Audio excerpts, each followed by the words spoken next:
उसी समय मुगलों को इस देश में नहीं बसाया गया होता तो शायद अंग्रेज भी इस देश को बस नहीं सकते। और अंग्रेजों ने दिन पर दिन इस देश पर अपने शासन करने के लिए निरंतर अत्याचार करते रहे, पर हमारे गोंडवाना के अंतिम शासक महाराजा शंकर साहब और रघुनाथ साहब पिता पुत्र ने उनकी ब्रिटिश हुकूमत को अस्वीकार किया। उनके बदले में उनको तोप के मुंह से बांध के उड़ा दिया गया।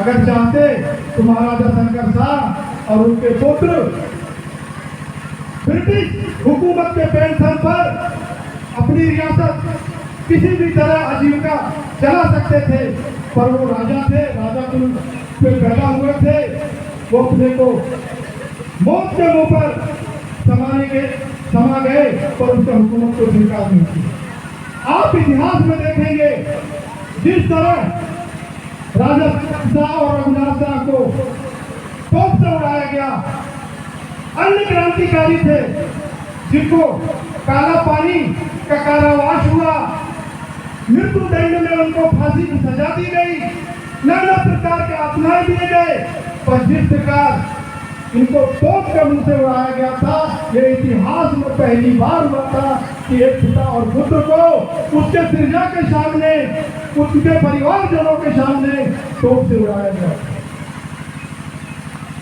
ऐसे महान क्रांतिकारी और भी हमारे भारत भूमि में हैं। सबसे ज्यादा अगर ब्रिटिश हुकूमत अगर डरती थी तो आदिवासी महान क्रांतिकारियों से डरती थी। आप इतिहास में के देखिएगा, चाहे भागलपुर के तिलका मांझी हो, चाहे छत्तीसगढ़ के वीर नारायण हो, चाहे झारखंड के बिरसा मुंडा हो, चाहे संथाल आंदोलन के अगुआ सिद्धू कानू, चांद भैरव, ढूलो और झानो हो, जितनी कुर्बानी इस देश को बचाने के लिए आदिवासियों ने दिया है, मैं दावे के साथ कह सकता हूं कि इतनी कुर्बानी और किसी ने नहीं दिया। साथियों,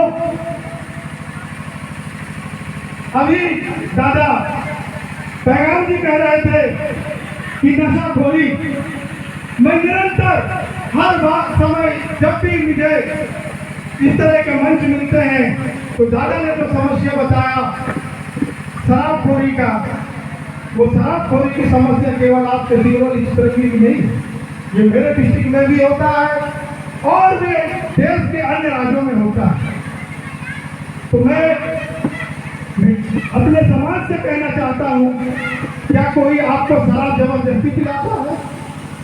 क्या आपके घर में कोई जबरदस्ती नशा पहुंचाता है? इसका उत्तर कोई दे सकता है कि उनको जबरदस्ती नशा पहुंचाया गया? क्या आपको कोई जबरदस्ती नशा करने के लिए प्रेरित करता है?